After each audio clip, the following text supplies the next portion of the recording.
आपको बराह रास्त ले चलेंगे कोलंबो, जहां पर ट्रेड एंड इन्वेस्टमेंट कॉन्फ्रेंस का सिलसिला इस वक्त जारी है। वजीर आजम Imran Khan Poverty alleviation. I struggled for way back in almost 25 years ago. I entered politics because I felt that the best way to reduce poverty in our country would be to set up a welfare state. Before entering politics, I had built a cancer hospital in Pakistan. And the only reason to build the hospital was that poor people could not afford the very expensive cancer treatment. So therefore, the idea to have a cancer hospital where a poor person could go in and not worry about the expensive treatment. But during that time when I was building the hospital, I began to realize that in a country of right now 220 million people, the only way you can help the majority of the poor people is if you build a welfare state. And so that was the motivation. And today, I must say, I had a very good conversation with the president because I realized that he also was motivated by poverty alleviation. And so the current problem in Pakistan, which we face, is food inflation. And so we were discussing how to bring down the prices of food items. And so we came up, he told me how he went to China and he actually visited various farms from where he discovered that how the Chinese how they had reduced the gap between the wholesale and the retail. So previously, and in our country right now, what the farmers produce and what that produce is sold in the retail shops, there's a huge gap. And so the Chinese reduced that gap through technology. And so I must say, I thank the president because I'm immediately going to go back and bring in technology to reduce this gap. The other way we can reduce poverty is through investment, is through promoting profitability, business. And so that's my second emphasis right now. We have completely changed our policies in Pakistan, which have sadly been there for almost 40 years, where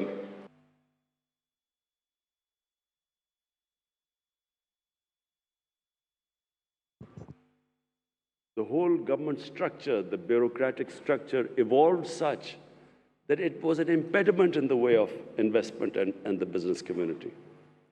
So this whole mindset we have been trying to change in the last 2 years and removing all the impediments, which translates into the expression ease of doing business.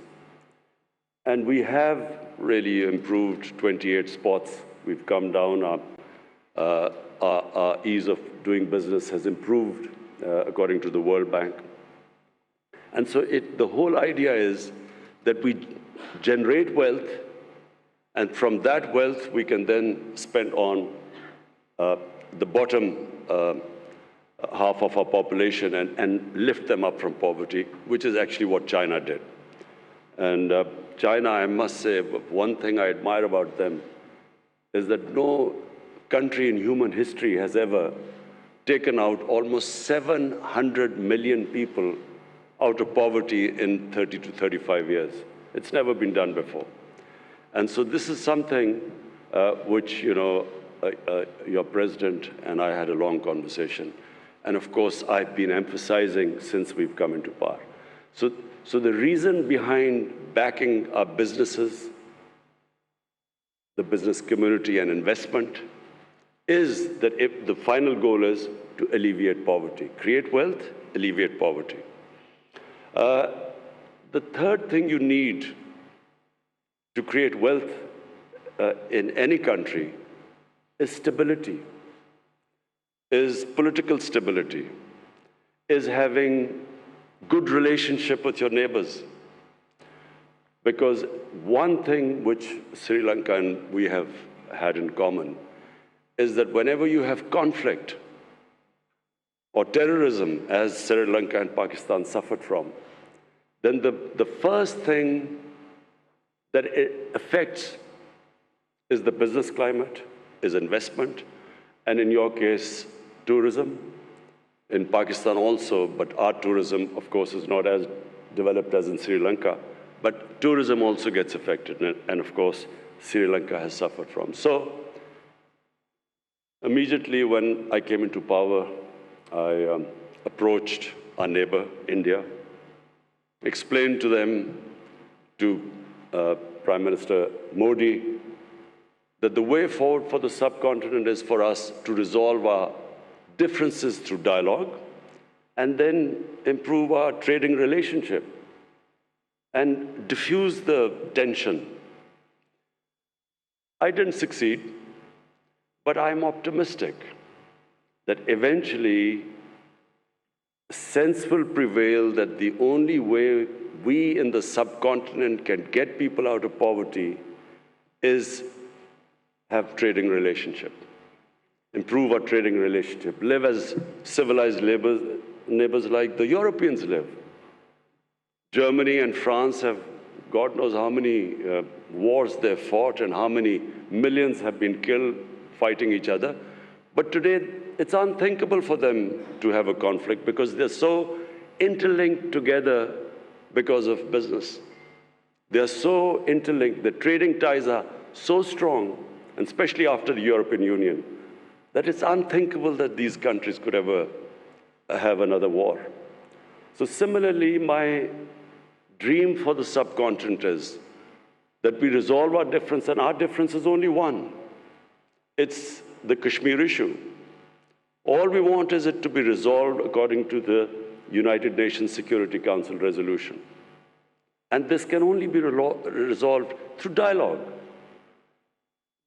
What we've seen in the world in the last 20, 30 years, that when you have conflict between nations, it only breeds more conflicts. A nation goes into war to supposedly to solve one problem, they create 5 other problems after that. You have a war and the US goes into Iraq to finish off supposedly Al-Qaeda, but then you have ISIS in return. So conflicts are no way of solving problems. And I again give the example of China because President Xi specifically spoke to me. He said he also has problems with their neighbors. But all these problems are subservient to trade. Everything is subservient to investment and well-being and business. And so the same thing should apply in the subcontinent. We need to resolve our differences through dialogue, not through conflict. Because eventually, when you do not trade, when these huge, the subcontinent with almost 1.3 billion people, imagine the potential it has. It is one of the biggest markets. And the only thing, in my opinion, keeping it where it is right now, unfortunately, is that our inability to resolve our political differences through dialogue. I also feel that, and I want to believe that Pakistan can play its part in reducing the rising tensions between the United States and China. Some 50 years back, it was Pakistan which opened up China for the United States. It was Pakistan who organized the meeting between Henry Kissinger and the Chinese. So we hope that we can again play our part. We'd much rather be a country which, rather than becomes part of rivalries between countries, we actually become a country that brings other nations and humanity together. Back to Sri Lanka, we have a relationship that has huge potential for both the countries. From Pakistan point of view, I think the most we can learn from Sri Lanka is in tourism. because you have a much more advanced tourism industry compared to us.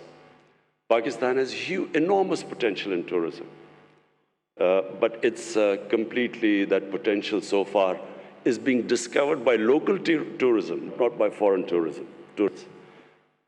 Local tourism in Pakistan has exploded. There are not enough hotels, guest houses to accommodate the massive tourism that has gone all over the country, specifically our mountain areas. For those of you who don't know, Pakistan has probably one of the most unique mountain sceneries in the world. Some of the highest peaks out of the 10, 12 peaks, almost half are in Pakistan, and along with the second highest mountain in the world. But it's a virgin territory. And why tourism has exploded in Pakistan? Because of the mobile phone. People go with a mobile phone, take pictures, put it on their Facebook, and that's how tourism has exploded locally. But I have been to a resort in Sri Lanka, and the way Sri Lankan tourism has is on a different level to us. So therefore, I brought our tourism minister here, and we would like to have contacts with you in developing resorts in most of our, not just mountain areas. Pakistan also has probably the most undiscovered religious tourism. For people in Sri Lanka, what is of great interest is the Gandhara civilization, the Gandhara Buddhist civilization. North of Islamabad was the center of the Buddhist civilization.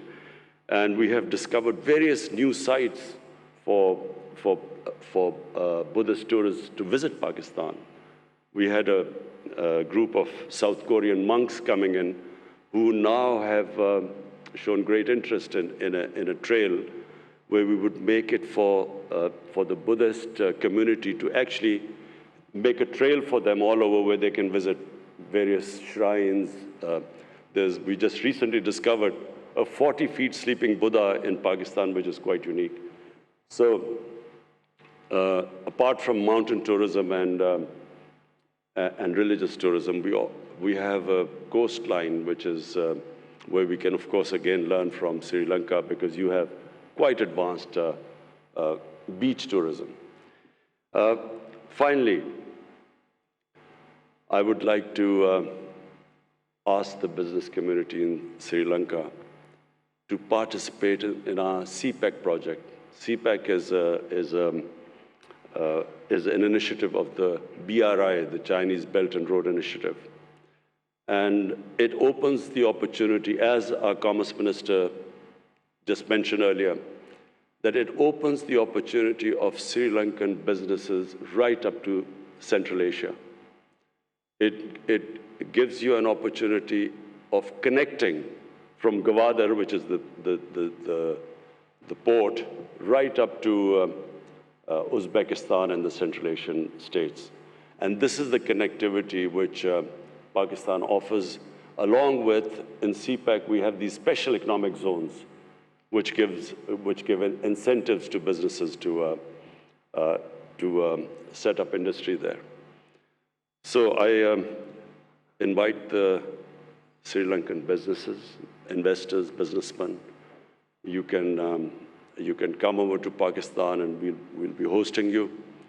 Meanwhile, we brought our Pakistan business community, top businessmen here, who will be interacting with you and discussing various ways which would be of mutual benefit to both of us, both the countries. I again thank the Prime Minister for inviting me to Sri Lanka. I extend my invitation to you, Mr. Prime Minister. We look forward to seeing you. And finally, about cricket. I saw the evolution of Sri Lankan cricket team from a non-test playing country into a country that actually won the World Cup in my hometown, Lahore. And I never thought I would see that happen. But the emergence of the Sri Lankan cricket team was actually for us in the subcontinent, a source of great pride, because it meant that, it was another team which could challenge the best. And yes, the answer about more interaction in sporting relationship, yes, because nothing improves the standard in countries more than when you have countries playing each other in various sports. Number one, cricket, because this is a passion in both the countries.